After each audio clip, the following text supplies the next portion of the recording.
I don't know why this happens, but if you're over the age of 25, at some point in puberty, the brain just develops at the molecular level to make all teeny boppers classify you as an old bitch. I can't even blame them though, cause bro,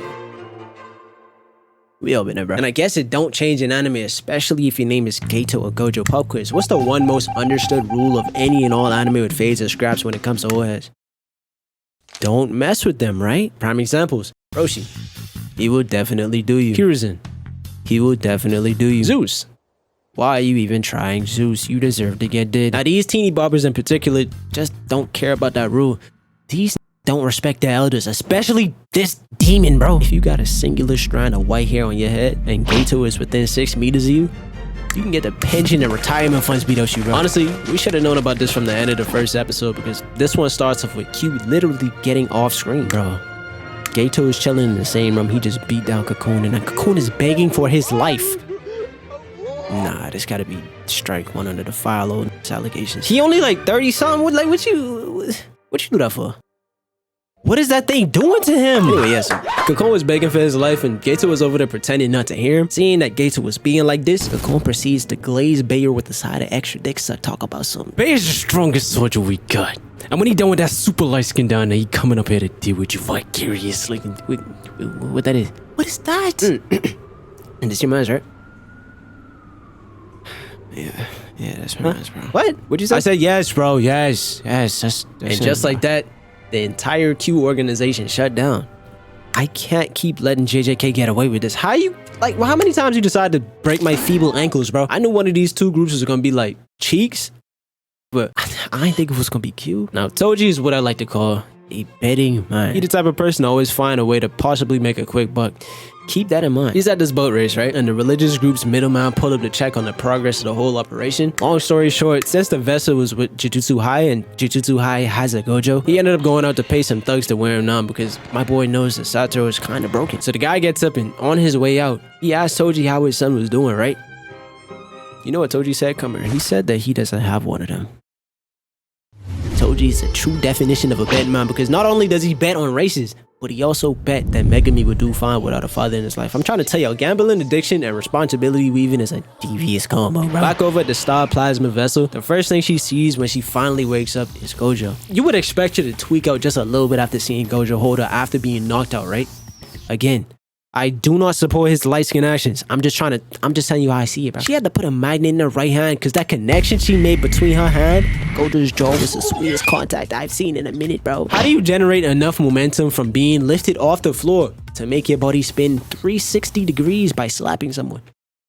I know buddy right there just ringing right now, bro. After she read him, Rico immediately got in the fighting stance. Now Gojo, mad as hell right now, right? But Geto over there trying to calm everyone down by telling her that they actually here to save her.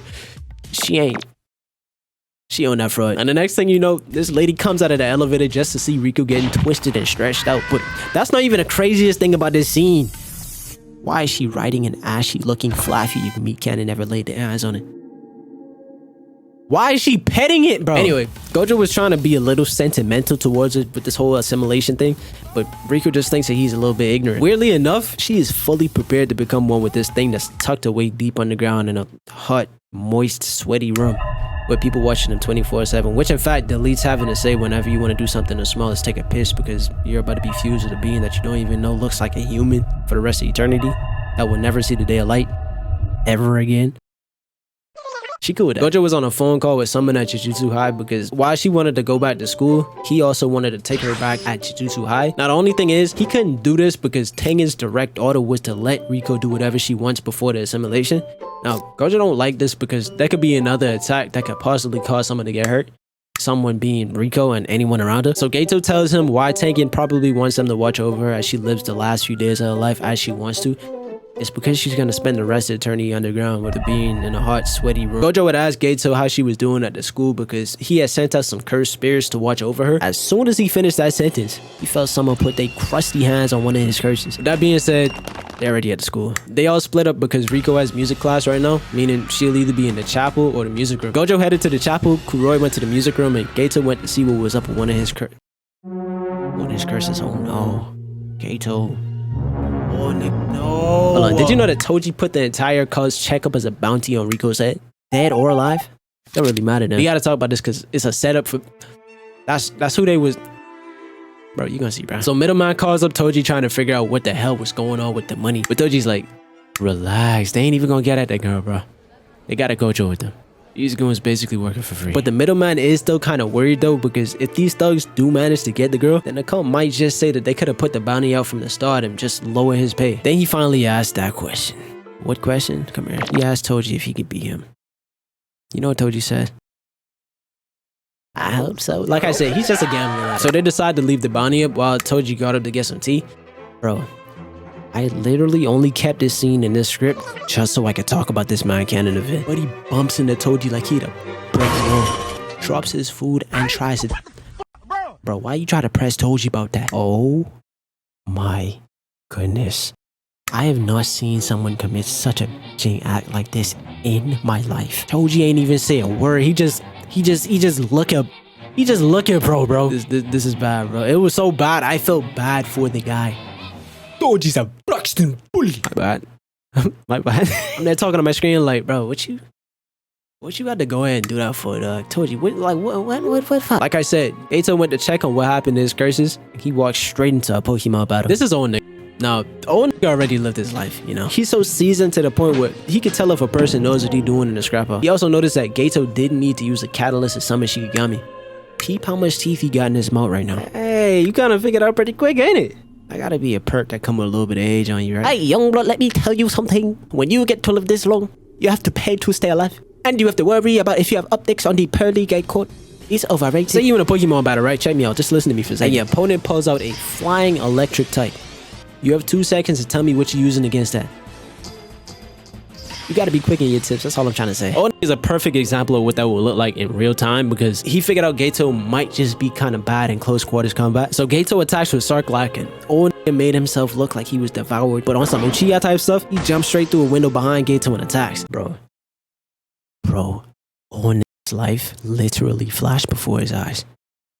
How the f did you get the jump on someone, but now you're looking at the only thing that didn't discriminate against you because you can see curses? It's been 50 years since his dog died, and 7 seconds for this ass beating to end, bro. Geto disarms him, hits him with a heavy left hook, sends him stumbling, pulls him back. Where you think he was going? Karate chops him in the neck, starts up his SS combo, then uppercuts him. He's flying through the sky. Do me a favor, cut how much tea you got in his mouth right now. Now tell me who you seen lucky enough to make it to 90 years old with a full set of real teeth. Why did Geto do that? When I talk about it, you can talk crazy to him, talking about some choosing close combat was a mistake. It's weakened. But then on Gojo's side, he just busted through the chopper doors. And this might just be the most optimal location for a king light skin like himself. Bro is hitting poses I've never seen him hit before. So while all these guys are tripping out over him, right? Teacher come through with a smoothness. Quiet everyone down. Why is she sliding him her number 2? Not gonna lie, bro. You show me this single frame and ask me which anime this is, I might just say Attack on Titan. Why she got that in my solitude hairstyle. Stop playing, bro. He ends up getting out of there with Rico and decides to head straight for Jujutsu High. Now, you would think they just, I don't know, find a car or something, right? This man Gojo places his hand on Rico's back, lifts her up, and jumps on top of a roof going 70 miles per hour. Imagine if you was Rico though. You just got your feet dangling in the air like that. Crazy. Now, Kuroi was supposed to check out the music room, but she actually ran into Paper Bag Man. She charges at this weirdo while he was talking about she's too slow. My brother, how do you get done like this while wearing a brown paper bag on your head? Plus, you doing all this while you in your All Might cosplay, bro. Think I peep what you wear. Is that All Might? You can't be wide body like this and have no hands. You gotta pick a struggle, bro. She hit him in the jewels and Geto shows up to pin him down, but Paper Bag Man just melts, right? Turns out that Paper Bag Man can create clones of himself because Gojo and Rico are literally surrounded by them all. I'm literally just now seeing the one inside the building. I'm not even. They finally find out that someone put a bounty on Rico's head. That's why so many people was coming after her recently. You know the regular talk they have before fights in anime, right? Yeah, they was doing that until Gojo yanked his stupid ass off the building from the front and the back him and made them crashing himself. 2 other clones go in for an attack, but Gojo's barrier literally won't let them make connection. You see the way Gojo's abilities work is that anything that approaches him from a certain distance gets slower and slower and slower and slower, until eventually the thing that's trying to reach Gojo just never gets there. He also can basically manipulate gravity in a way too. He can create invisible vortexes that can suck anything that he wants into said area. He can't go too big though because he could also hurt himself. I need y'all to understand how disrespectful it is to break down the person you're fading ability in front of them, and then tell them how yours work just so they could have their morality broken, knowing that they can't do nothing about it, bro.